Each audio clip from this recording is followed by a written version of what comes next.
దేవునికి స్తోత్రం. హల్లెలూయా, హల్లెలూయా. ప్రభునందు అత్యంత ప్రియమైన దేవుని బిడ్డలారా, ఇప్పుడు మన ప్రభువును లోకరక్షకుడైన యేసుక్రీస్తు అతి శుభమైన నామమును బట్టి చేరి ఉన్న మీకు అందరికీ పేరు పేరున నా హృదయపూర్వక వందనాలు తెలియపరుస్తున్నాను. ఈ వాక్యం వీక్షిస్తున్న మీకు కూడా నా హృదయపూర్వక వందనాలు తెలియపరుస్తున్నాను. దేవుని మహాకృపను బట్టి మరొక పర్యాయము ఈ ఆనంద మాసములో ఈ 2వ వారంలోనికి దేవుడు మనం ప్రవేశింపజేసి ఇటు రీతిగా ప్రభువును బట్టి ఆరాధించడానికి ఇచ్చిన కృప కొరకై మనం ఎంతగానో ప్రభువును బట్టి స్తుతించవలసిన వారమై ఉన్నాం, అలాగునే ఘనపరచవలసిన వారమై ఉన్నాం. ఏమైనప్పటికీ ఈనాటి దేవుని యొక్క వాక్యముగా ఒక మాట మీకు జ్ఞాపకం చేయడానికి నేను ఇష్టపడుతూ ఉన్నాను. మత్తయి రాసిన సువార్త 2వ అధ్యాయము మొదటి 2 వచనాల్ని దేవుని వాక్యముగా మనం నేర్చుకుందాం. మత్తయి రాసిన సువార్త 2వ అధ్యాయము మొదటి 2 వచనాలు. హేరోదు దినములయందు యూదయ దేశపు బెత్లెహేములో యేసు పుట్టిన పిమ్మట ఇదిగో తూర్పు దేశపు జ్ఞానులు యెరూషలేమునకు వచ్చి యూదుల రాజుగా పుట్టిన వాడు ఎక్కడ ఉన్నాడు? తూర్పు దిక్కున. మేము ఆ నక్షత్రమును చూచి ఆయనను పూజింపవచ్చితిమి అని చిన్న ప్రార్థన చేస్తున్నాం. మహోన్నతుడా, మహాగణుడమైన తండ్రి, మీకు వందనాలు, స్తోత్రాలు. ఇంతవరకునైనా పాటల ద్వారా, స్తుతి ఆరాధన ద్వారా, వాక్య పఠనము ద్వారా నీ నామమునకు మహిమ తెచ్చుకుంటాం. కొద్ది సమయం నీ విలువైన వాక్యమును ధ్యానం చేస్తూ ఉండగా మా అందరి జీవితంలో కావలసిన నీ మాటలు మీ పక్షంగా నిలబడి దాసుని ఆత్మతో నింపి నీ దాసులోని నీవు మాతో మాట్లాడుతూ ఉండగా వెనకను చెవి, గ్రహించగల మనసు, లోబడి అనుసరించి నడిచే మనసు మాకు అందరికి దయచేయమని మా ప్రభువును రక్షకుడైన యేసు నామమున ప్రార్థించి వేడుకొనుచున్నాము పరమ తండ్రి, ఆమేన్. మరొకసారి దేవుని స్తుతించుకుందాం. దేవునికి స్తోత్రం. హల్లెలూయా. క్రిస్మస్ పండుగ అనగా ఇది గొప్ప పండుగ. ఇదే పండుగ అండి. ఎందుకు గొప్ప పండుగ అంటారు అంటే, ఈ లోకంలో పండుగలు ఎన్ని రోజులు ఉంటాయంటే, 1 రోజు ఉండే పండుగలు ఉన్నాయి, 2 రోజులు ఉండే పండుగలు ఉన్నాయి, 3 రోజులు ఉండే పండుగలు ఉన్నాయి, 9 రోజులు ఉండే పండుగలు ఉన్నాయి. కానీ ఈ క్రిస్మస్ పండుగ నెల రోజుల పండుగ. ఎన్ని రోజులు? నెల రోజులు కూడా పండుగ.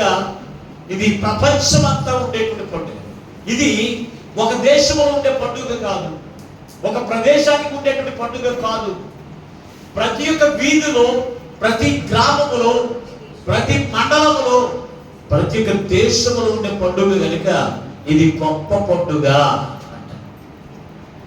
ఈ పండుగను గురించి ఈనాడు ప్రభు మనతో మాట్లాడుతున్న వాక్యపు మాట ఏమై ఉందంటే, నువ్వు యేసుని ఆరాధిస్తూ ఉన్నావా అనే మాట ద్వారా ఈ రోజున ప్రభు మనతో మాట్లాడుతూ ఉన్నాడు.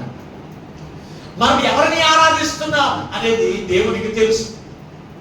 మనం ఎవరిని ఆరాధిస్తున్నాం, ఎవరిని పూజిస్తున్నాం అనేది ప్రభువుకు తెలుసు. ఇక్కడ పూజించుట అంటే ఆరాధించుట, పూజించుట అంటే దేవుని ఆరాధించడాన్ని పూజించుట అంటూ ఉంటారు. దేవుని బిడ్డలారా, ఈ రోజున అందరూ కూడా క్రీస్తుని ఆరాధిస్తున్నారా? బిడ్డలని ఆరాధించేవారు లేరా? బంధువుని ఆరాధించేవారు లేరా? పనులను ఆరాధించేవారు లేరా? అందుకే ఈ రోజున క్రీస్తు మనతో మాట్లాడుతూ ఉన్నాడు. ఇక్కడ యేసు క్రీస్తు ప్రభువారు ఆయన మరి గర్భమున పుట్టిన తరువాత ఈ వార్త ఎవరికి తెలిసింది? ఎవరు తెలుసుకున్నారు అంటే జ్ఞానులైన వారు తెలుసుకుని యూదయ దేశము బెత్లెహేమ అని యెరూషలేము యొక్క ప్రాంతానికి వచ్చి ఆ నక్షత్రమును చూచి యేసు పుట్టుకను తెలుసుకుని ఆయన యేసుక్రీస్తు ప్రభువారి దగ్గరికి వచ్చి ఆయనను పూజింపవచ్చితిని అంటున్నారు. మరియమ్మను పూజించడానికి రాలేదు, దేవాలయంలో పూజించడానికి రాలేదు. మరి ఎవరిని పూజించడానికి వచ్చారు అంటే క్రీస్తుని మాత్రమే ఆరాధించడానికి వచ్చారు. దేవుని బిడ్డారా, క్రీస్తుని ఆరాధించడానికి రావడానికి గల కారణం ఏంటి? క్రీస్తుని ఆరాధించడానికి వారు ఎలా వచ్చారు అనేది మనం ఈ రోజున తెలుసుకుని, క్రీస్తుని అసలు ఎందుకు వారు పూజించారు అని మనం తెలుసుకుని, మనము కూడా క్రీస్తుని ఆరాధించే వారిగా, ఆరాధించడం ద్వారా వచ్చినటువంటి పరలోక రాజ్యానికి వారసులుగా ఉండడానికి ఈ రోజున ప్రభు మనతో మాట్లాడుతూ ఉన్నారు. జ్ఞానులు దేన్ని బట్టి దానిని నమ్మరు. జ్ఞానులు అంటే శాస్త్రజ్ఞులు. జ్ఞానులు అంటే ఎవరినంటారు? శాస్త్రజ్ఞులు అని ఎందుకు నేను చెప్పాను అంటే ఈ యేసు యొక్క పుట్టుకని గురించి ఈ జ్ఞానులకి తెలియపరచలేదు. మరి ఎవరికి తెలియపరిచారు? గొర్రెల కాపరులకు దేవతతో తెలియపరిచింది. కానీ గొర్రెల కాపరుల దగ్గరికి వెళ్ళి వారికి తెలియపరిచింది ఎందుకంటే వారికి తెలుసుకునే జ్ఞానం వారికి లేదు. కానీ జ్ఞానులకి ఎవరికి కూడా చెప్పక్కర్లేదు. ఎందుకో తెలుసా? జ్ఞానులు ప్రతిదీ కూడా జ్ఞానంతో ఆలోచిస్తారు. జ్ఞానులు ఎప్పుడు కూడా పరిశోధిస్తారు. జ్ఞానులు ఎప్పుడు కూడా పరీక్షించి వారు ఏం చేస్తారో తెలుసా? వారు తెలుసుకుంటారు. దేవుని బిడ్డలారా, అందుకే దేవదూత ఎవరికి మరీకి చెప్పింది, అలాగే అక్కడి నుంచి వెళ్ళి ఎక్కడికి చెప్పింది అంటే కనుక గొర్రెల కాపరికి చెప్పింది. కానీ యేసుక్రీస్తు యొక్క పుట్టుకల గురించి ఎవరికి చెప్పలేదు అంటే కనుక జ్ఞానులకి చెప్పలేదు. జ్ఞానులు ఎటువంటి వారంటే ప్రతిదీ కూడా క్షుణ్ణంగా తెలుసుకునేది, కానీ క్రీస్తుని ఆరాధించలేదు. క్రీస్తుని ఆరాధించడానికి ఈ జ్ఞానులు అసలు ఎవరు అని మీరు ఆలోచన చేస్తే వీళ్ళు ఎవరు అంటే కనుక పాలస్తీనా దేశానికి తూర్పున ఉన్నటువంటి సిరియనులు. వీళ్ళు ఎప్పుడు కూడా పరిశోధించి పరీక్షించి తెలుసుకునే లక్షణాన్ని వారు కలిగిన వారు. దేవుని బిడ్డ, ఏళ్ళకన్నా జ్ఞానవంతుడు ఎవరంటే కనుక సొలొమోను ఉన్నారు. మీరు చదవని పరిశుద్ధ గ్రంథంలో మీరు చూడగలిగితే రాజుల మొదటి గ్రంథం 4వ అధ్యాయం 30వ వచనాన్ని ఒకసారి చదవండి.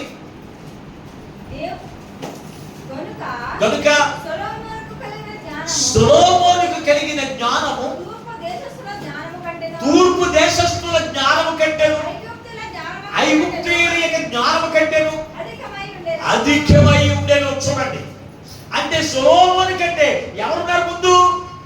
సొలొమోను కంటే ఎవరున్నారు ముందు? తూర్పు దేశపు జ్ఞానులు ఉన్నారు. తూర్పు దేశపు జ్ఞానులు అక్కడ అప్పటికే ఉన్నారు. దేవుని బిడ్డారా, అంటే సొలొమోను జ్ఞాని అని ఎందుకంటామో తెలుసా?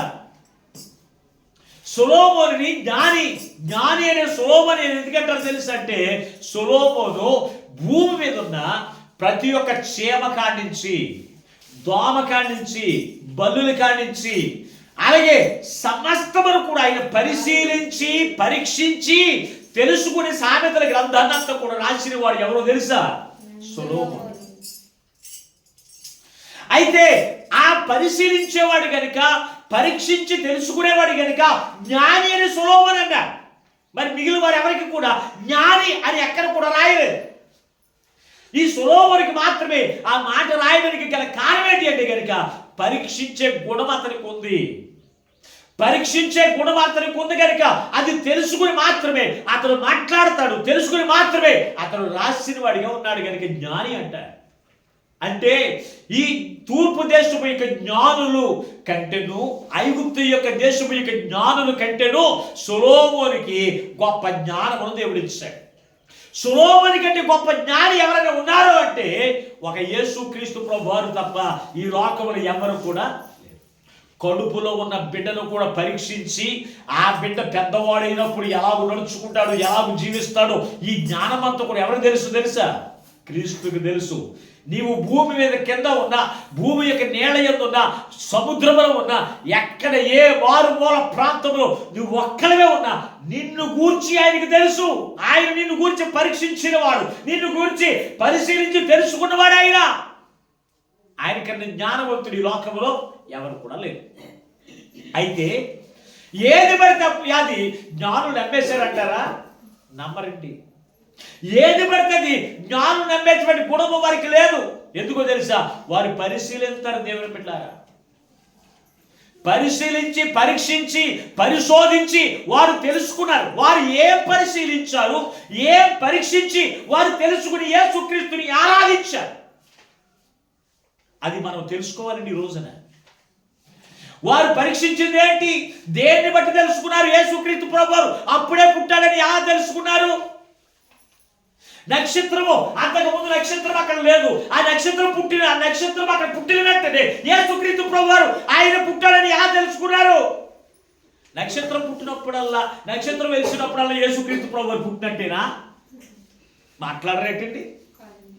నక్షత్రము పుట్టిన వెంటనే, నక్షత్రము కనబడిన వెంటనే యేసయ్య పుట్టాడని వారు ఎలా తెలుసుకున్నారు?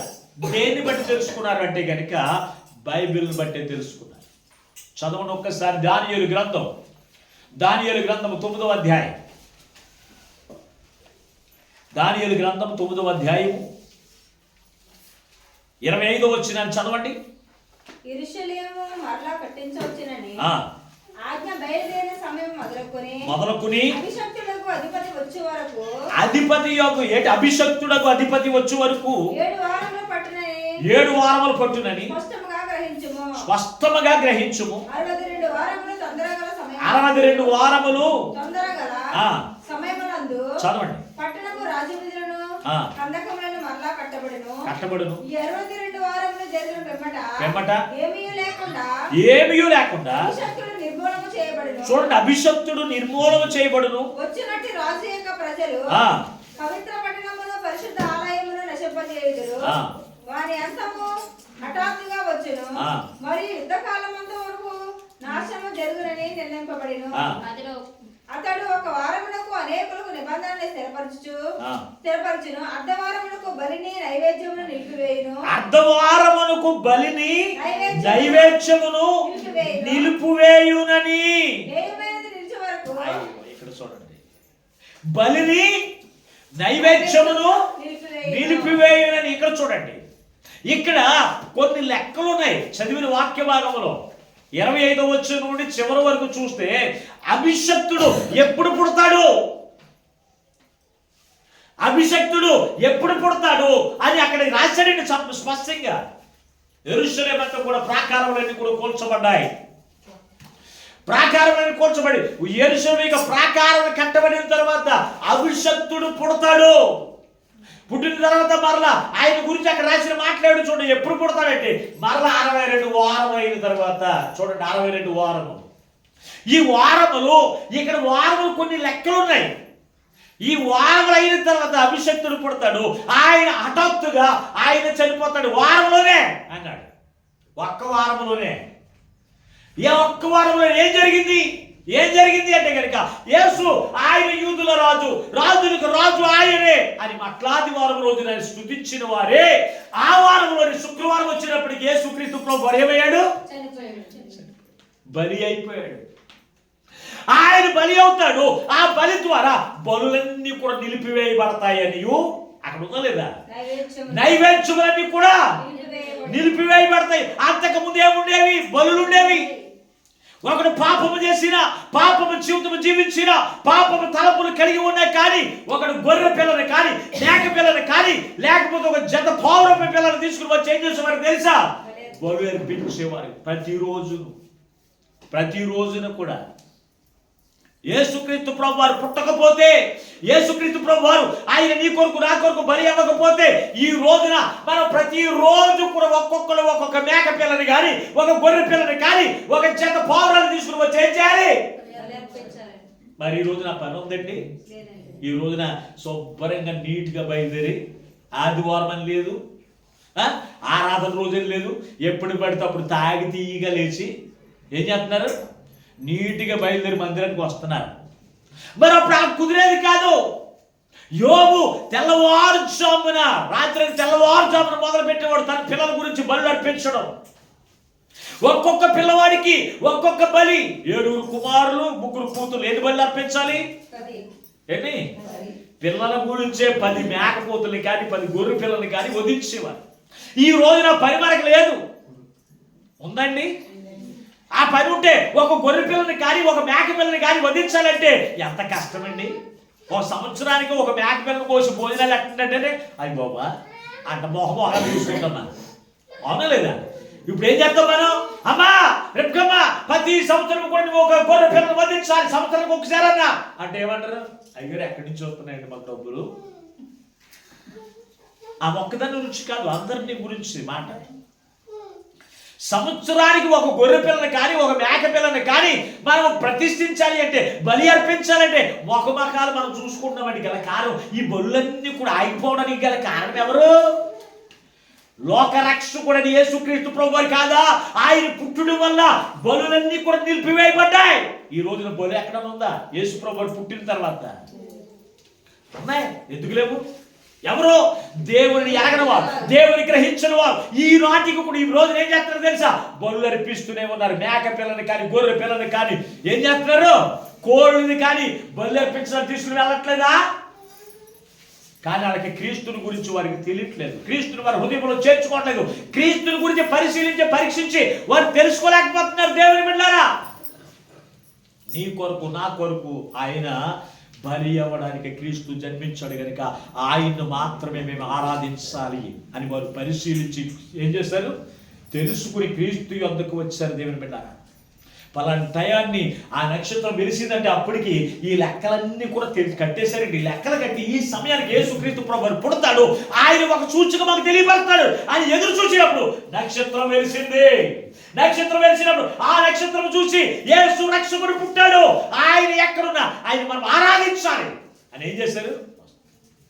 ఆయనే బలులన్నీ కూడా ఆపేశాడు కనుక ఆయన్ని బలులు ఆపేటువంటి క్రీస్తు మన కొరకు పుట్టాడు, ఆయన మనం ఆరాధించాలి. నీ కొరకు ఎవరన్నా నీ ప్రాణాపాయ స్థితిలో ఉన్నప్పుడు ఎవరన్నా బ్లడ్ ఇచ్చారనుకో, నువ్వు చనిపోతావని డాక్టర్ గారు చెప్పాడు. రక్తం ఎక్కించకపోతే ఆ సమయానికి ఎవరైనా రక్తం ఇచ్చి నీ ప్రాణదానం చేశాడంటే ఏం చేస్తావు? జీవితంలో మర్చిపోతావు. నువ్వు ఏం చేస్తావు? అసలు అన్ని మర్చిపోతావు కానీ వాటిని మర్చిపో. మరి నీ కొరకు బలులన్నీ ఆపివేసిన క్రీస్తుని ఆరాధించడానికి మనకు మనసు ఉంటుందండి. అంత ఖర్చు లేకుండా చేశాడు కదా దేవుడు మనకి. ప్రతిరోజు ఒక మేక పిల్లని కానీ ఒక గొర్రె పిల్లని వధించాలంటే ఎంత ఖర్చుతో కూడిన పని. సంవత్సరానికి ఒక్కసారి క్రీస్తుని లోకానికి చూపించడానికి ఖర్చు పెట్టడానికి మనకు మనసులు రావు, మన హృదయాలు రావండి దేవుని బిడ్డారా. అందుకే ఈ రోజున ప్రభు మనందరితో మాట్లాడుతూ ఉన్నాడు. యేసు ఎవరని వారు పరీక్షించి తెలుసుకున్నారంటే బలులు నిలిపివేసేవాడని తెలుసుకున్నారు మొట్టమొదటిగా. రెండవదిగా చూస్తే 111వ కీర్తన 9వ వచనాన్ని చదవండి. 111వ కీర్తన 9వ వచనాన్ని వారు ఇంకేం పరిశీలించారు, ఏం పరీక్షించి తెలుసుకున్నారు?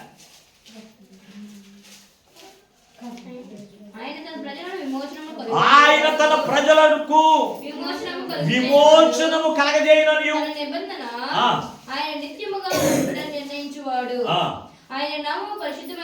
ఆయన నామము పరిశుద్ధమైనది పూజింపదగినదే.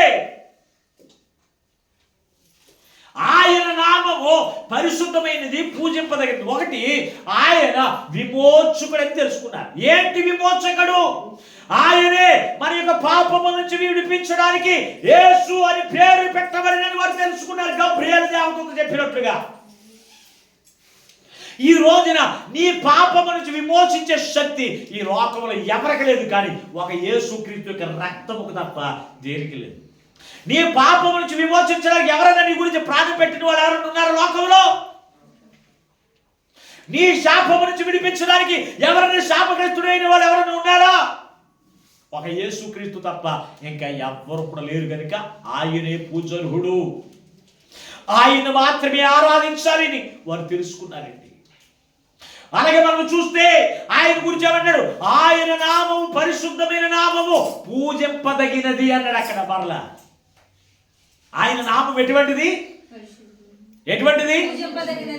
పరిశుద్ధమైనది, పూజింపదగినది. ఎవరిని పడితే వారు పూజించేస్తాం. మనము పూజించాలి అంటే మనం ఏం చేయాలి? ఎదుటివారు పూజకు అర్హుడో కాదు తెలుసుకుని మనం పూజించాలి. ఈ రోజున ఎదుటివాడు పూజకు అర్హుడో కాదు తెలుసుకోకుండా ఎవరిని పడితే వాడు పూజించడమే. అంటే మనుషులు ఎంత అజ్ఞానంలో ఉన్నారు తెలుసా? ఆయన పరిశుద్ధుడనియు ఆయన నామం పరిశుద్ధమైనది. యేసుక్రీస్తు ప్రభువారు పుట్టిన తర్వాత ఆయన 33 సంవత్సరంలో ఆయన నిలబెట్టి ఈయన ఎందేమన్నా పాపం ఉన్నదేమని శత్రువులు కానించి, రాజులు కానించి, అధికారులు కానించి అందరూ కూడా పరీక్షించారండి. పరీక్షించారు లేదా? ఆయనలో ఏ దోషము కూడా కనపడలేదు అన్నాడు అక్కడ. అవునా లేదా? అంటే ఆయన చూస్తే ఆయన జీవితం అంతా కూడా చూస్తే శత్రువులు కూడా ఏదో అంక పెడదామని చూసినా ఆయన ఎంత దోషము కూడా కనపడలేదు. పరిశుద్ధుడు. ఆయనలో అబద్ధము కనపడలేదు, ఆయనలో మోసము కనపడలేదు, ఆయనలో దోషము కనపడలేదు, ఆయన వ్యభిచారము కనపడలేదు. ఆయన మాత్రమే పరిశుద్ధుడు. ఆయన పరిశుద్ధుడి కనుక ఆయన పూజార్హుడు. ఈ రోజున పూజించేవారు ఎప్పుడన్నా పూజించేవారు ఏమై ఉన్నారు ఎప్పుడన్నా పరిశీలించి తెలుసుకున్నారండి? ఎవరు పూజిస్తున్నారు? పూజారులు ఎవరై ఉండాలి? పరిశుద్ధులై ఉండాలి. జ్ఞానులు పరిశీలించి పరీక్షించి తెలుసుకున్నారు ఆయన నామము పరిశుద్ధమైనది, ఆయన పరిశుద్ధుడు, పరిశుద్ధాత్మ చేత జన్మించిన వాడు అని వారు తెలుసుకుని ఆయన పూజింపవచ్చింది అంటున్నారు. ఆయన ఆరాధించడానికి మేము వచ్చాం అంటున్నారు. ఈ రోజున మనం ఎవరిని ఆరాధించడానికి వచ్చాం? ఎవరిని ఆరాధించడానికి వచ్చాం? మందిరాన్ని ఆరాధించడానికి వచ్చాడా? పాస్టర్ని ఆరాధించడానికి వచ్చాడా? లేకపోతే లవర్స్ని ఆరాధించడానికి వచ్చారా? ఆలోచన చేయండి. కొంతమంది మందిరానికి ఎందుకు వెళ్తారు తెలుసా? ఎందుకు వెళ్తారు? లవర్స్ని ఆరాధించడానికి. ఇల్లు కానీ చాణక్య చూస్తూ ఉంటారు. అబద్ధం అనుకుంటున్నారా? ఆయన ప్రార్థనకి వెళ్తాడు తప్ప ఎవరిని ఆరాధించడు? క్రీస్తుని ఆరాధించడు. ఆడు ఎవరి గురించి అయితే వెళ్ళాడో ఆడమోహమేక చూసుకుని ఆరాధిస్తూనే ఉంటాడు. ఆడి మగోడైనా స్త్రీ అయినా సరే. కొంతమంది మందిరాన్ని ఆరాధిస్తారు. ఏమని? అయ్యయ్యో పలానా చోటగా ఆ మందిరం ఎంత పెద్దగా ఉందండి అంటే ఎవరిని ఆరాధించడానికి వెళ్తున్నారు? మన మందిరం ఎంతో కనపడతలేదు. నన్ను వెళ్ళేది ఎవరి గురించి? మందిరాన్ని ఆరాధించడానికా? మరి జ్ఞానులు మందిరాన్ని ఆరాధించడానికి వెళ్ళిన వారైతే పశువుల పాకలు ఆయన ఎక్కడున్నాడు? ఇంట్లో పడుకుని ఉన్నాడు. ఇంటితో ఆయన ఎక్కడ? పాకలో పడుకుని ఉన్నాడండి. పాకలో పడుకోబెట్టిందండి తల్లి మరియా. అప్పుడేం బిల్డింగులు లేవు, ఏసీ రూములు లేవు, సీలింగులు లేవు. ఎక్కడున్నాడు ఆయన? ఆయన పాకలోనికి వారు దూరి లోపలికి వెళ్ళి ఆయన అందరూ కూడా ఈయన ఏం చేశారు? ఆరాధించారు. ఈ రోజున దేవుని మందిరం మాకు చిన్నగా కనపడితే అది సరైన మందిరం కాదనుకుంటా. మనకి ఎప్పుడు కూడా ఎలా ఉండాలి? మన మందిరాలు ఆరాధించే వాళ్ళగా ఉండాలి. ఏసీలు ఉండాలి, మనకి చక్కని ఫ్యాన్లు ఉండాలి, మంచి సౌండ్ సిస్టమ్ ఉండాలి, మందిరం పెద్దగా ఉండాలి. మనం చెప్పుకోవాలి కదా. క్రీస్తుని గురించి చెప్పుకోవడానికి ఏమి లేదా? వీళ్ళు ఎప్పుడు కూడా ఎవరి గురించి చెప్పుకుంటారు? మా మందిరం చాలా పెద్దదండి.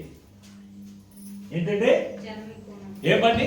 మా మందిరం చాలా పెద్దదండి, మా మందిరంలో విశ్వాసులు చాలా మంది ఉంటారండి.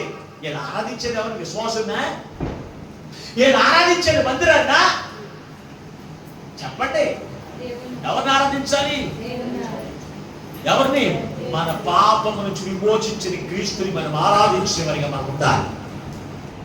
పరిశుద్ధుడైన క్రీస్తుని మనం ఆరాధించేవారిగా మనం ఉండాలి. కానీ ఈ రోజు జ్ఞానులను పరిశీలించి తెలుసుకుని క్రీస్తుని ఆరాధిస్తే పరిశోధకులు శాస్త్రజ్ఞులే క్రీస్తు దేవుడని వారు ఎరిగి, దేవుని కుమారుని ఎరిగి క్రీస్తుని ఆరాధిస్తే ఈ రోజున చదువు లేకపోయినా ఏది లేకపోయినా వారు జ్ఞానులు క్రీస్తుని ఆరాధించారు. లేకపోతే క్రీస్తుని ఆరాధించాలని వారిగా ఉంటున్నారా? క్రీస్తుని ఆరాధిస్తున్నారు ఈ రోజున? లేదండి. మరి ఎవరిని ఆరాధిస్తున్నారు? ఎవరిని పూజిస్తున్నారు? జ్ఞానులు క్రీస్తుని పూజిస్తే, క్రీస్తుని ఆరాధిస్తే నీవు ఎవరిని ఆరాధిస్తున్నావు? ఎవరిని పూజిస్తున్నావు? చదవండి ఒకసారి పరిశుద్ధ గ్రంథంలో మీరు చూడగలిగితే ద్వితీయోపదేశకాండం 4వ అధ్యాయం. ద్వితీయోపదేశకాండం 4వ అధ్యాయం 19వ వచనం.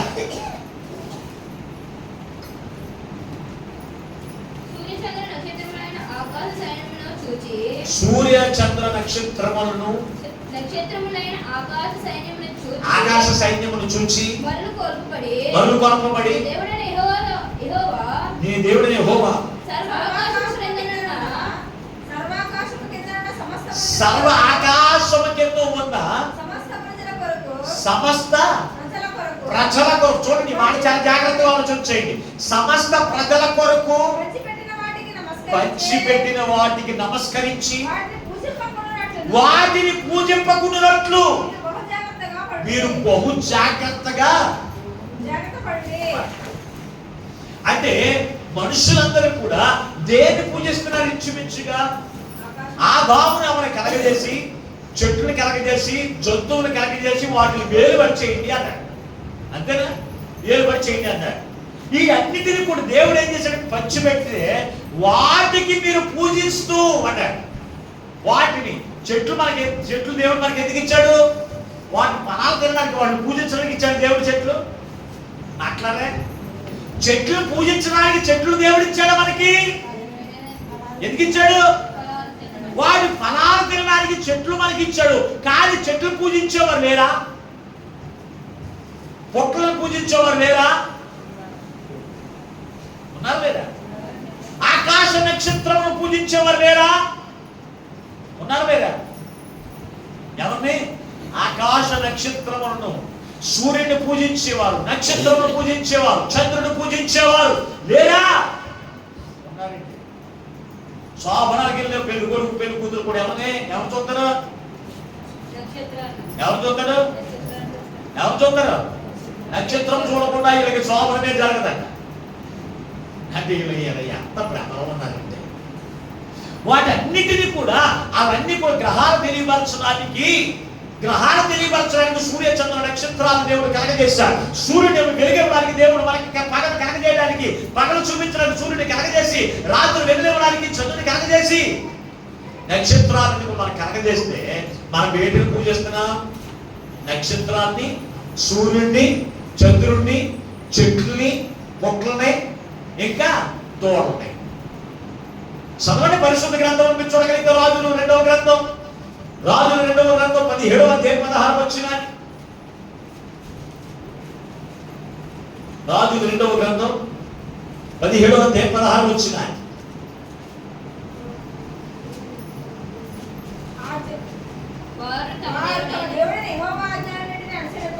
తమ దేవుడిని యెహోవా ఆజ్ఞలన్నిటిని అనుసరింపక పాత విగ్రహములైన నేను దూరం చేసుకుని దేవతా స్తంభం మీద నిలబెట్టి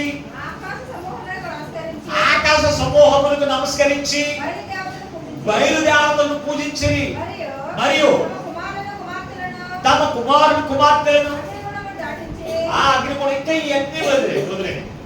ఇక్కడ మీరు చదివితే చాలా చక్కని విషయాలు కనబడుతూ ఉన్నాయి. ఇశ్రాయేలు ప్రజలు ఆ హాదు రాజు కాలంలో దేవుడైనట్టున్నాడు ఆజ్ఞలను విడిచిపెట్టి నేల యందు కానీ, నేలపై యందు కానీ, భూమి యందు కానీ దేవుని రూపమైన దేవుని కూడా మీరు చేసుకోకూడదు, దానికి పూజించకూడదు, దానికి నమస్కారం చేయకూడదని దేవుడు ఆజ్ఞలు ఇస్తే ఆజ్ఞలన్నీ కూడా విడిచిపెట్టంట. ఇశ్రాయేలు ప్రజలు 2 దూడలు చేసుకుని వీటిని స్తంభాల మీద పెట్టి వాటిని పూజిస్తూ, వాటికి నమస్కారం చేస్తూ, ఆకాశ సమూహం అంటే దేనికి? సూర్యుడికి, చంద్రుడికి, నక్షత్రాలకు నమస్కారం చేస్తూ వాటిని పూజిస్తూ వారు దేవుడికి ఏం చేశారంట? కోపము పుట్టించిన వారి ఉన్నారు.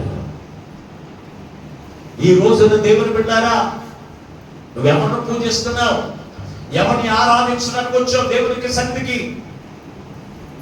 దేవుని సన్నిధికి ఎవరిని ఆరాధించడానికి వచ్చావు నువ్వు తెలుసుకోవాలి. చెట్లని కాదు, పుట్టలని కాదు, నక్షత్రాన్ని కాదు, రాళ్ళని కాదు, మరి ఎవరిని? సమస్తమును కలగజేసిన సృష్టికర్త అయిన దేవుణ్ణి ఆరాధించాలి. సమస్త మానవుల కొరకు విమోచన క్రయధనం అర్పించబడిన క్రీస్తుని మనం ఆరాధించాలి. పరిశుద్ధుడైన క్రీస్తుని మనం ఆరాధించాలి. కానీ వీటికి, చెట్లకి, పుట్లకి, లేకపోతే దూడలను ఆరాధించలేదా? ఒక గృహప్రవేశం శుభప్రదంగా ఉండాలి అంటే ఏం చేస్తారు? ఏం తీసుకొస్తారు? ఇల్లంతా పప్పు చేసే దూడ తీసుకుని వస్తారు. ఎవరిని? ఆవుని తీసుకుని వస్తారు. అంటే ఆవుని కలగజేసింది ఎవరు? దేవుడు కలగజేస్తే దేవుడు కాలు పెడితే నీ గృహం ఆశీర్వాదకరంగా ఉంటుందా, లేకపోతే ఆవు కాలు పెడితే ఆశీర్వాదకరంగా ఉంటుందా? మాట్లాడరేంటంటే ఎవరు కాలెట్టాలి? గట్టిగా చెప్పండి. నిజంగా దేవుడు అనుకున్న వాళ్ళైతే భయం లేకుండా ఏం చేస్తారు? ఆ దేవుడు కోరక్కలండి అంటారు. అదే అటు ఇటు కాకుండా ఊగుతారు చూసావా? అలా చెప్పకుండా ఎవరు కోరేడితే ఆశీర్వాదకరంగా ఉంటుంది. ఇంకా క్లారిటీ రాలేదు మీ నోట్లో నుంచి. ఎవరు కాలు పెడతారు? నిజమేనంటారా? నిజమేనంటారా? మన సంఘ సహోదరి గృహప్రవేశం పెట్టింది. నేను వెళ్ళాను. ఎల్లిదాడికి ఆవు కట్టేసి ఉంది అక్కడ. ఏంటమ్మా? అయ్యో మా ఇంట్లో వాళ్ళందరూ ఆవు తిప్పాలంటారండి ముందు అన్న. సరే తిప్పుకుంటూ నేను వేం చేసుకుంటా జమరు, కానీ ముందు మాత్రం దేవుడు సేవకుడిగా మేము తిరిగేస్తామని. తర్వాత ఆవుని ఎంత తీసుకెళ్ళినా వెళ్తాం అనేసి దేవుడు కాలేసిన తర్వాత ఆవు పారిపోయింది తప్ప తిరిగిందా? తిరగదు. దేవుడు కాలేడు ఆవులు దూడలు ఎందుకు తిరుగుతాయి? నీ ఇంటిని గొప్ప చేసేవి, నీ ఇంటిని మనశ్శాంతి లేకుండా చేసేవి ఎందుకు తిరుగుతాయి? కాలి ముందు ఎవరు పెట్టుకుంటావు? గొప్ప చేసి ఆవుల్ని మాత్రం ఇంట్లో పెట్టుకుంటాం, టైం చేర్చుకుంటాం. ఎవరన్నా కాలు ఎడితే గురు కాలుతో వచ్చేవాడిని కాళ్ళు అట్టుకుని తెగ తిట్టేస్తాం మనం. ఎవరన్నా చెయ్యితే ఏదన్నా గురికి అయిపోతాను తిట్టేద్దాం. ఆవు చేస్తే ఎవరు తిడతా? కడుకకు తేడ తినేస్తావా నువ్వు? మాట్లాడండి. మరి నువ్వు పూజించేది ఎవరిని? క్రీస్తుని పూజించాలి, క్రీస్తుని మాత్రమే ఆరాధించాలి. నీ విమోచకుడైన పరిశుద్ధుడైన నీ కొరకు బలి అర్పించబడిన బలులన్నీ నిలిపివేసిన క్రీస్తుని నువ్వు ఆరాధించాలి. అంతేకాని నువ్వెవరిని పూజిస్తావు? విమోచకుడిని బలులు నిలిపివేసినందుకు ఆరాధించేవారు ఉన్నట్లేదు ఈ రోజు మందిరాల్లో. మా పిల్లలకి పెళ్లి అయితే ప్రార్థన చేసుకుందాం అనుకుంటున్నారు, దేవుళ్ళకి వెళ్దాం అనుకున్నారు, అందుకే క్రీస్తులోకి వచ్చాను అనుకున్న వాళ్ళు కొందరైతే, ఇల్లు ఇస్తే దేవుని ఆరాధిద్దాం అనుకున్న వాళ్ళు కొందరు. అంటే పెళ్ళిళ్ళ గురించి, ఇళ్ళు గురించి, ఉద్యోగాల గురించి దేవుని ఆరాధించడం కాదు. దేవుని బిడ్డారా, నీ కొరకు క్రీస్తు బలి అయిపోయి బలులు నిలిపివేసిన క్రీస్తుని ఆరాధించమని మనకుంటారు. ఈ క్రీస్తుని ఆరాధించే విషయంలో ఎన్ని శ్రమలు వచ్చినా, ఎన్ని కష్టాలు వచ్చినా, ఎవరు ఎంత అభ్యంతరాలు పరిచినా నువ్వు క్రీస్తుని ఆరాధించాలి తప్ప ఎవరిని పడితే వారిని ఆడ చెప్పారని ఏడ చెప్పారని ఆరాధించడం కాదు. ఆడకు భయపడి ఏడకు భయపడి దేవుని ఆరాధించడం కాదు. వ్యక్తులు, దానియేలు అనే వ్యక్తులు ఇదిగో వాటిని బెదిరించిన వారు ఉన్నారు, వారిని బాధించిన వారు ఉన్నారు, కానీ వారు ఎవరిని పడితే వారిని ఆరాధించలేదు. దానియేలు గ్రంథం 3వ అధ్యాయం 18 వచ్చిన ఒకసారి చదవండి. దానియేలు గ్రంథం 3వ అధ్యాయం 18 వచ్చిన రాజా ఏంటంట? నీ దేవతలను మేము పూజింపమని నీవు నిలవబెట్టినటువంటి ఆ బంగారపు విగ్రహమును మేము నమస్కరింపమని తెలుసుకో. రాజు ఆజ్ఞించడమని తెలుసా? నేను ఒక బంగారు ప్రతిమను చేసి నిలబెట్టాను, మీరందరూ కూడా ఈ ప్రతిమకు మాత్రమే నమస్కారం చేయాలి, ఈ ప్రతిమకు మాత్రమే మీరు పూజించాలి. ఎవరన్నా పూజించకపోయినా, ఎవరైనా నమస్కారం చేయకపోయినా వారిని నేను ఏం చేస్తాను? అగ్ని గుణములు వేసేస్తానన్నాడు. ఆ బెదిరింపులకు భయపడిపోయి పూజించని నాడు మనమైతే ఏం చేస్తాం? బంధువులు ఇదిగో వాళ్ళు చెప్పినట్టు నమస్కారం చేసుకోకపోతే, ఆ తినమన్నది విగ్రహాలతో తినకపోతే, ఇదిగో నీతో మాట్లాడు, నీతో నాకు సంబంధాలు లేవు అన్నారు. ఏం చేస్తాం మనం? చెప్పండి. బాప్టిజం తీసుకున్న వాళ్ళు చెప్పండి ముందు ఏం చేస్తారు? మనకు ముఖ్యం ఎవరు? నరకమే ముఖ్యం. ఆగబట్టి నరకానికి వెళ్ళిపోతాం చూద్దాం తప్ప ఇదిగో దేవుని ప్రజలతో పర్వ రాజ్యం వెళ్ళాలి ఆలోచన కానీ తీర్మానం కానీ వేరు బ్రతుకులై. ఎవరో బంధువులు చెప్పారని, బంధువులు బెదిరిస్తున్నారని, లేకపోతే కులస్తులు బెదిరిస్తున్నారని, ఇరుగు పొరుగు వారు ఏదో అనుకున్నారని మనం ఏది కూడా దేనికి పడితే దానికి సాగిలు పడకూడదు. దేనికి దానికి పడితే దానికి సాగిలు పడతామంటే ఏంటి? ఒప్పుకోవడం అంతే. అలా ఏం చెప్తాను చేయడం, ఒప్పుకోవడం, దాన్ని సాగిలు పడతామంటే నువ్వు ఎవరికి సాగిలు పడాలి? నీ రక్షకుడైన క్రీస్తుకు మాత్రమే సాగిలు పడాలి. నీ రక్షకుడైన యేసును మాత్రమే నువ్వు ఆరాధించాలి. అంతేకాని నువ్వు ఎప్పుడు చూసిన బంధువులను ఆరాధిస్తూనే ఉంటావు, ఎప్పుడు చూసిన పిల్లల్ని ఆరాధిస్తూనే ఉంటావు, ఎప్పుడు చూసిన పనుల్ని ఆరాధిస్తూ ఉంటావు తప్ప క్రీస్తుని ఆరాధించడానికి ఇష్టపడని జీవితం అనేది. క్రిస్మస్ అనగానే క్రీస్తుని ఆరాధించడం, క్రిస్మస్ అనగానే క్రీస్తులో ఆనందించడం. క్రీస్తులను ఆనందించే వారికి ఉండాలి అంటే క్రీస్తులో సంతోషించే జీవితం నీవు కలిగి ఉండాలంటే నువ్వు ఎవరిని ఆరాధించాలో తెలుసా? ఒక యేసు క్రీస్తుని మాత్రమే, నీ రక్షకుడైన క్రీస్తుని మాత్రమే నువ్వు ఆరాధించేటువంటి వారి ఉండాలి. అంతేకాని దేన్ని బట్టి దాన్ని ఆరాధించడానికి కాదు నిన్ను రక్షించుకున్నది. ఇదేంటండి అలా అవి ఆరాధిస్తున్నారు, మేము ఎవరిని ఆరాధించమని క్రైస్తవులు కూడా ఆరాధించేటువంటి ఆరాధన ఎవరిని ఆరాధిస్తున్నారు తెలుసా? ఒక్కసారి పరిశుద్ధ గ్రంథంలో తెస్సలోనికీయులకు రాసిన 2వ పత్రిక 2వ అధ్యాయం 4వ వచనం చదవండి. అపోస్తలుడైన పౌలు తెస్సలోనికీయులకు రాసిన 2వ పత్రిక 2వ అధ్యాయం 4వ వచనం. ఏది దేవుడు అనబడునో, చాలా జాగ్రత్తగా చూడండి. ఏది దేవుడు అనబడునో, ఏది పూజింపబడునో దాని అంతటిని ఎదురించుచు, దాని అంతటికి పైగా వాడు తాను హెచ్చించుకొనుచు, తాను దేవుడిని కనబరుచుకొనుచు, దేవుని ఆలయములో కూర్చున్నది కనుక ఏ విధముగా నేను ఎవడను మిమ్మల్ని మోసపరచకుండా చూచుకోండి అన్నాడు. ఇక్కడ దేవుని సేవకులు పూజింపబడిన వాడినా పూజింపబడాలను? దేవుని సేవకులు పూజించాలా? పూలేసి మాట్లాడరే? దేవుని సేవకులకి పూజ అంటే ఎవరు చేస్తారు? దేవుని పూజించాలి. మీరు అందరూ చూడండి, పూజ చేసేవాడు ఏం చేస్తారు? పూలట్టుకుని ఏం చేస్తారు? పూలట్టుకుని ఎత్తరా? మీరు అందరూ అక్కడి నుంచి వచ్చి మనందరం బ్యాచ్ అదే, నేను అదే బ్యాచ్, నేను అక్కడి నుంచి వచ్చిన బ్యాచ్. కానీ పూజ చేస్తున్న నాకు తెలుసు, తెలిసి తెలియనప్పుడు నేను చేశాను. ఇప్పుడు మాత్రం నేను సదేవుడైన యేసు అని తెలుసుకుని యేసుని మాత్రమే నేను ఆరాధిస్తాను తప్ప ఎవరికి పెడతారు పూజ ఉంది? పూజ చేసేవాడు ఏం చేస్తారు? పూజ చేసేవాడు పూలు పాస్టర్ పూజ చేసేవాడు మాట్లాడరే? పూజ చల్లకపోతే కాంపిటీషన్ యాక్టివ్ పాస్టర్ కొడతారండి, లేరా? పాస్టర్ కాలు నెత్తి మీద ఎక్కునేవారు లేరా? మాట్లాడరండి. పాస్టర్లు సమాధి మీద ఉన్న బట్టి తినేవారు లేరా? లేరనుకుంటారా? అయిపోతుంది బట్టి అక్కడ సమాధి మీద బట్టిలాగా ఏ సముద్రం తీసుకొచ్చి బట్టేసే తినేస్తారు క్రైస్తవులు. అంటే ఎవరు పూజ చేస్తున్నారు?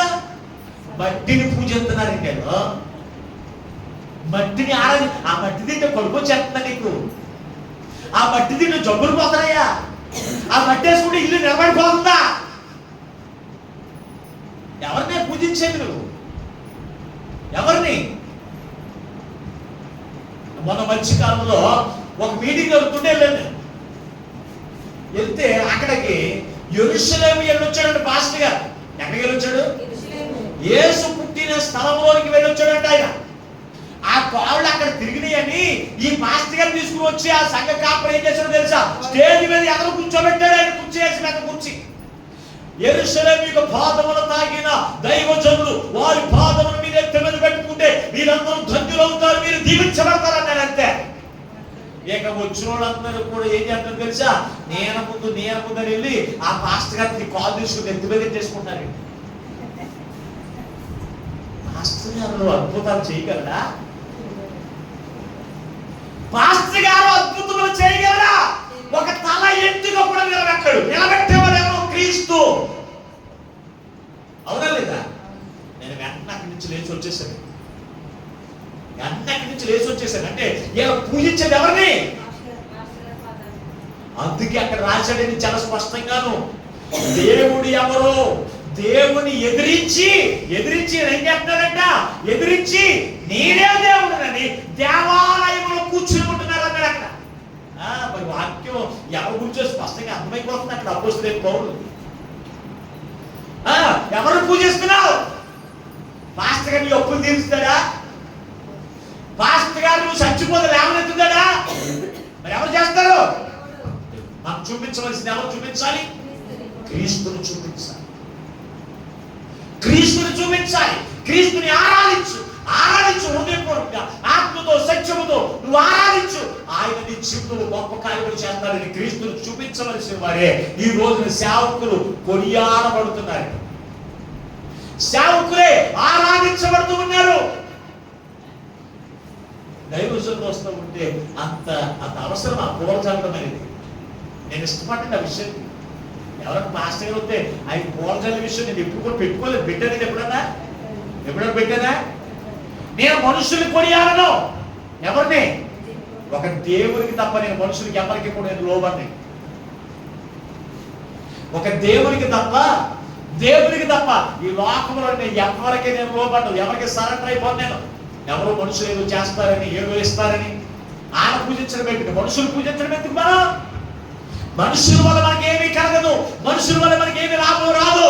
మరి ఎవరి వల్ల కలుగుతుంది తెలుసా? ఒక దేవుని వల్ల మాత్రమే. ఈ రోజున మనుషుల యొక్క వీక్నెస్ అంతా కూడా పట్టుకుని సేవకులు ఏం చేస్తున్నారు తెలుసా? నువ్వు శ్రమలో ఉన్నావా, నువ్వు అప్పుల్లో ఉన్నావా, నువ్వు బలహీనత కలిగి ఉన్నావా, నీ పిల్లలకు పెళ్లిళ్ళు అవుతలేదా, నీ కుటుంబంలో బాగుంటలేదా, రండి అంటారు. అయినప్పటికీ మా మాత్రం ఆటో కట్టించుకుని మళ్ళీ వెళ్ళిపోతాం. మాట్లాడరే? ఎత్తనమలేదా? అంటే నువ్వు ఎవరు పూజిస్తున్నా చెప్పండి. ఎవరిని? ఒక దైవజనుడు కాలు తీసుకుని వచ్చి విశ్వాసి కాలు ఒళ్ళో పెడితే విశ్వాసం గోర్లు కొయ్యాలా? మాట్లాడండి. అలా కోయించుకునేవాడు లేరా? ఉన్నారు లేరా? అంటే నువ్వు పూజించేది ఎవరిని? నిన్ను చేర్చుకుంటే నన్ను చేర్చుకున్నట్టు ప్రభు చెప్పాడని నీ కాళ్ళు పెట్టి విశ్వాసి నీ గోరు కొయ్యాలా? నీ కాళ్ళు శుభ్రంగా తోమాలా? అపోస్తులైన పౌలు ఒకానొక దినాన్ని కూతోని దెయ్యం నుంచి విడుదల కలగజేశాడు. విడుదల కలగజేసి అక్కడ కూర్చున్నప్పుడు వాళ్ళందరూ కూడా ఏమన్నారు తెలుసా? నువ్వే దేవుడు అని పోదన్నట్టు వచ్చి మెల్ల వేసేసి నువ్వే దేవుడు, నిన్నే ఆరాధిస్తామన్నారు. అప్పుడు అపోస్తులైన పౌలు ఏం చేశాడు తెలుసా? చొక్కా తిప్పేశాడండి. చొక్కా తిప్పేసి ఏమన్నారు తెలుసా? నేను మీలాంటి మనిషినే. ఇదిగో నిత్యమును విడుదల కలగజేసిన క్రీస్తు ఆయన ఆరాధించండి, ఆయన పూజించండి, ఆయన ఒక్కడే పూజార్హుడు అని క్రీస్తును చూపించగలిగా. ఈ రోజున మనం అలా చేయగలుగుతున్నామా?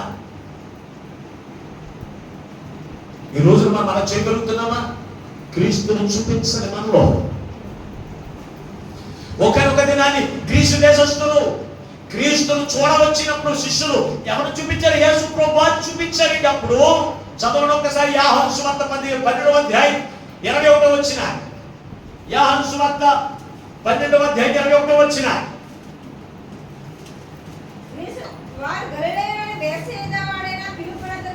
పిలుపునందుకు వచ్చి అయ్యా మేము యేసును చూడబోచున్నామని అతనితో చెప్పగా పిలుపు వచ్చి ఆంద్రేయతో చెప్పాను. ఆంద్రేయ ఎవరు చూపించాడు? శిష్యులందరూ ఎవరు చూపించారు తెలుసా? యేసును చూపించారండి. ఈ గ్రీసు దేశస్తులు ఎవరు? అన్య జాతి అన్యులు, దేవుని ఆగేవారు. వీళ్ళు వచ్చి యేసును మేము చూడగోరవచ్చాం అన్నారు. అంతేనా? చర్చిని చూడగోరవచ్చాం అన్నారు. చర్చిని ఆరాధిస్తామని అన్నారా? మరియమ్మను ఆరాధిస్తామని అన్నారా జ్ఞానులు? ఈ రోజున ఆదివారం మందిరం విడిచిపెట్టి మరియమ్మ గుడికి వెళ్ళి ఆరాధన చేయడం పెట్టి బుద్ధి లేకపోతేను. ఆదివారం ఆరాధన విడిచిపెట్టి మేరీ మాత గుడికి వెళ్ళామండి. మాస్టర్ గారు సిగ్గు లేకుండా చెప్తారు కొంతమంది. ఆరాధించు మరియా ఎవరిని ఆరాధించింది? యేసు ప్రభువుని ఆరాధించింది. యేసు ప్రభువుని పూజించింది మరియమ్మ. మరి ఎవరిని ఆరాధించింది? యేసయ్యనే. నా రక్షకుడైన యేసయ్యను ఆరాధిస్తున్నానంది. మరి యేసయ్యని ఆరాధిస్తే నువ్వెవరిని ఆరాధిస్తున్నావు? మరియమ్మనా? మళ్ళీ మరియమ్మ కోటకి మళ్ళీ నడుచుకుంటును కాళ్ళని పొక్కును మోకాళ్ళని కొట్టుకుపోవడం. మోకాళ్ళ మీద మెట్లెక్కి మరి యేసుప్రభు ఎవరికైనా చెప్పాడా? యేసుప్రభు చెప్పని పోని చేయడం ఏంటి? కొనిపెట్టుకుని మరి ఎక్కేస్తున్నారు. ఇప్పుడు ప్రెగ్నెంట్ అయి ఉండి కూడా మోకాళ్ళ మీద ఎక్కేసి మోకాళ్ళని కొట్టుకుపోతే చూపించడానికి తప్ప ఉపయోగం లేదా? భక్తి ఉపయోగం లేదు. మనం చేయవలసింది ఎవరిని ఆరాధించాలి? ఆయన ఆరాధించాలి. ఆయన ఆరాధించువారు ఆత్మతోను సత్యముతోను ఆరాధించండి అని ప్రభు చెప్తూ ఉంటే ఈ రోజున సేవకులు మాట అసలు ఎవరికైనా లెక్క ఉంటాయా అండి? ఒక్కసారి 20వ గ్రంథం చూడండి. ఒకసారి 30వ అధ్యాయం 20వ గ్రంథం 30వ అధ్యాయం 15వ వచనాన్ని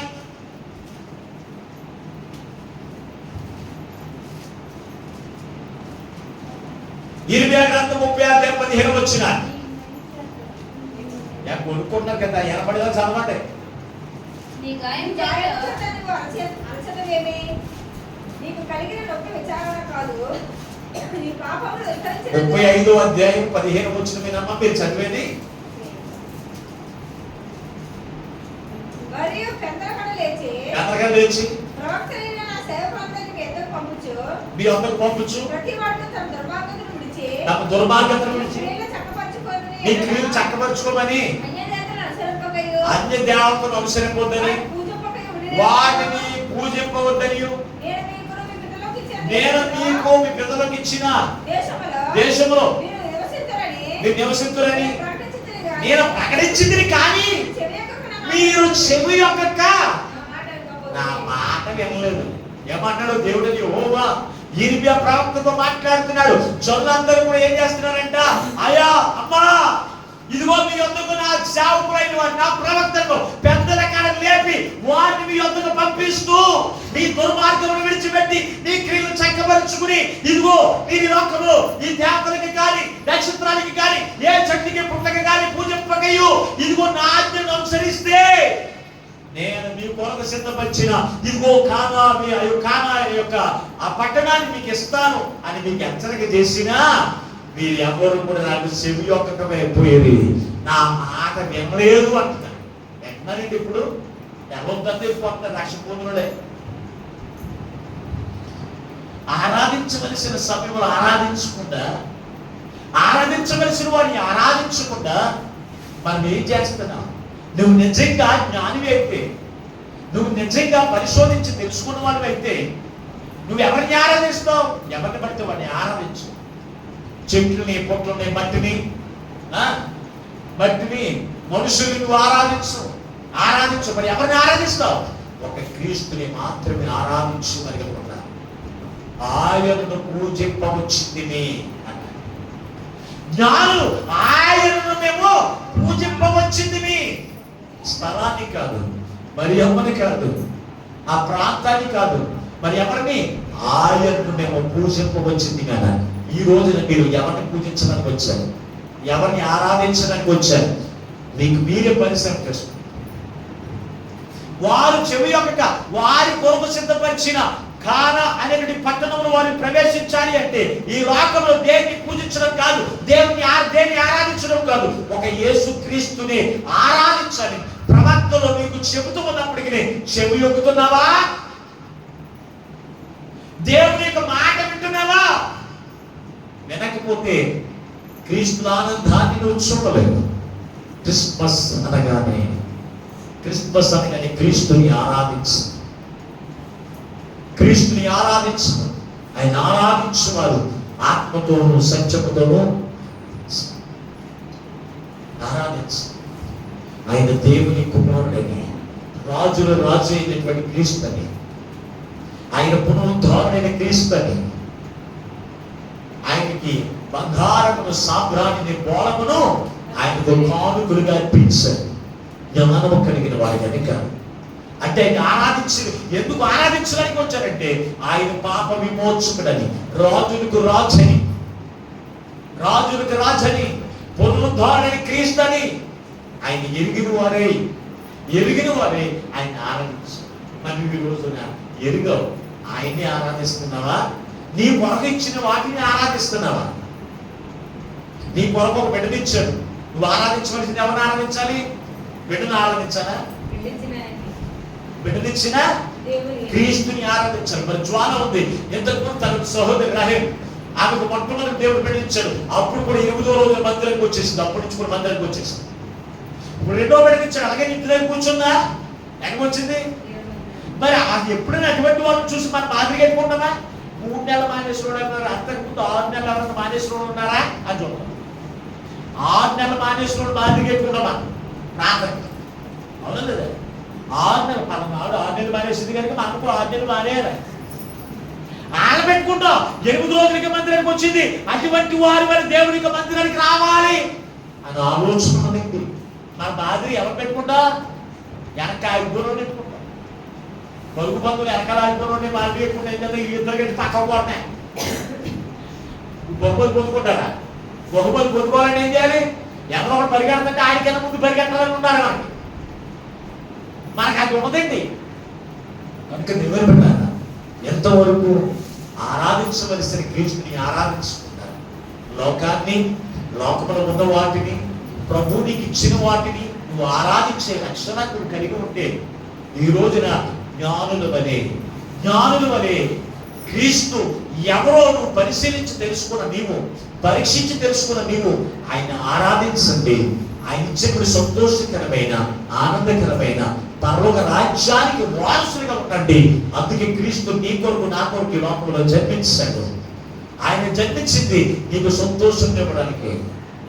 ఆనందించండి, అందరూ ఆనందించండి, ఆరాధించండి, అందరూ ఆరాధించండి, ఆనందించండి, అందరూ ఆనందించండి, ఆరాధించండి, అందరూ ఆరాధించండి. అందరూ ఆరాధించడం ప్రార్థన మనమేం చేయం? మనం ఎవరిని ఆరాధిద్దాం? పాట పాడతాం కానీ మనం ఆరాధించాం. మన భక్తి అటువంటిది. కనుక క్రీస్తుని ఆరాధిద్దాం.